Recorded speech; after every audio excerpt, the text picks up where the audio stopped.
지나간 열흘 동안 부용TV는 지난 11월 5일 23시에 발표된 전유진 가수의 신곡 사랑 에세이를 공명정대하게 평가했던 이유로 일부 전유진 가수의 열혈 팬들로부터 집중 공격을 받았습니다. 그러나 발표 이후 열흘이라는 시간이 지나갔습니다만 아직 유튜브에 올려놓은 관련 여러 동영상들의 조회수들을 모두 다 합쳐도 70만이 되지를 않습니다.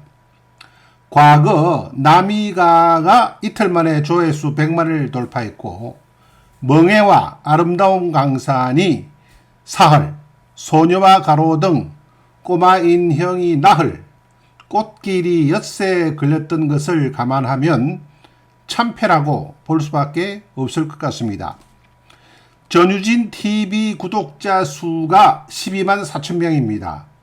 그분들이 하루에 한 번씩만 들어주셨어도 열흘이면 124만 조회수가 나와야 하는데 반토막에 그치고 있습니다.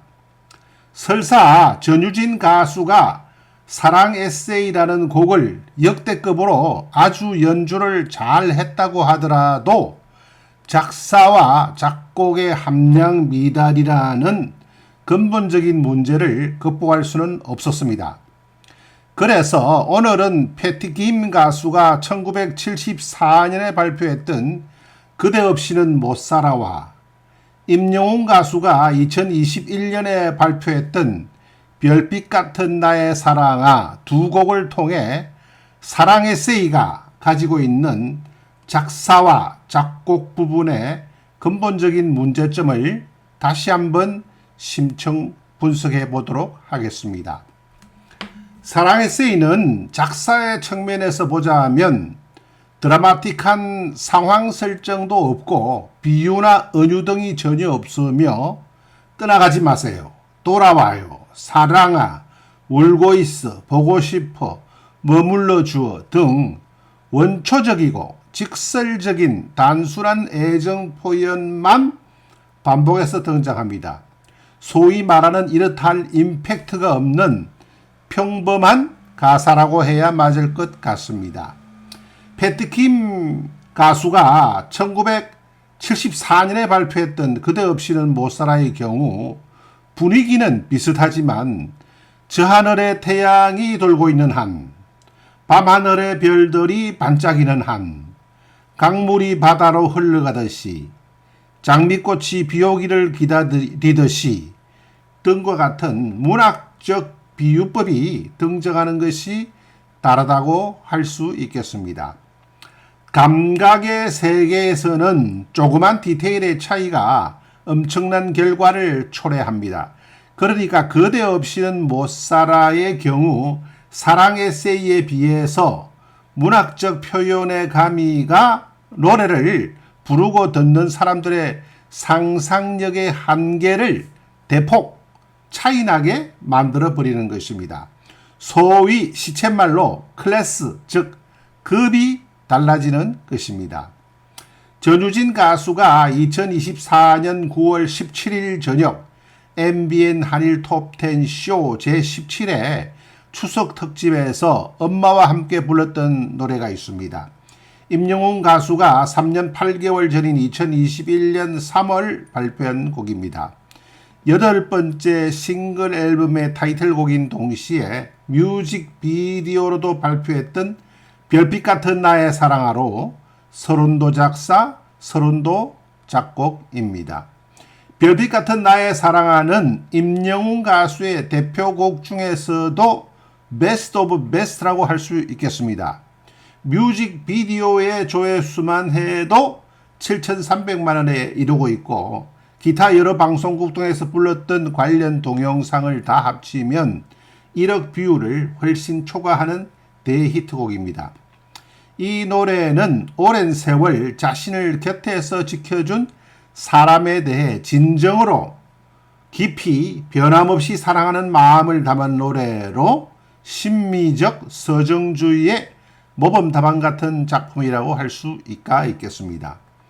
이 노래를 평론가 입장에서 비평해 보자면 한마디로 평범 속의 비범입니다. 가사도 그렇고 곡조도 그렇고 유별나지가 않습니다. 서른도 가수가 임영웅 가수를 위해 특별히 작사 작곡했다는 이 노래의 사상과 방법을 분석해보면 과거 대한민국 불교계의 큰 인물이셨던 성철 스님의 대표적인 어록 산은 산이요 물은 물이로다가 생각이 납니다. 알기 쉽게 작사하고 부르기 쉽게 작곡한다는 것이 가장 어려운 것입니다.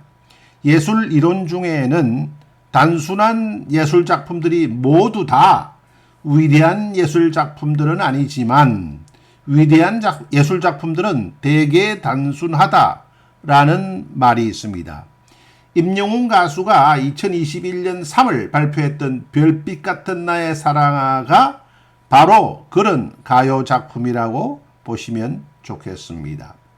사랑 에세이와 비교하자면 접근 방법은 비슷합니다. 그러나 별빛 같은 나의 사랑에는 세월이라는 위대한 사상이 들어 있습니다. Time, years 같은 것이 쉽게 풀어 헤쳐져서 밤하늘에 빛나는 별빛 같은 나의 사랑아로 응축되어 있습니다. 즉 사랑 에세이에는 지루한 독백만 존재한다면 별빛 같은 나의 사랑아에는 스토리텔링이 있는 것입니다. 작곡도 딱히 어떤 곡을 모방했다고는 할 수 없겠으나 어디선가 자주 듣던 평범한 멜로디의 반복이 이어집니다. 샤우팅 클라이맥스 같은 것도 없고 중독성 있는 리드미컬한 개성적인 패턴도 전혀 발견할 수가 없었습니다. 마치 기독교인들이 부르는 복음성가 같은 수수한 멜로디의 유연한 물결뿐이었습니다.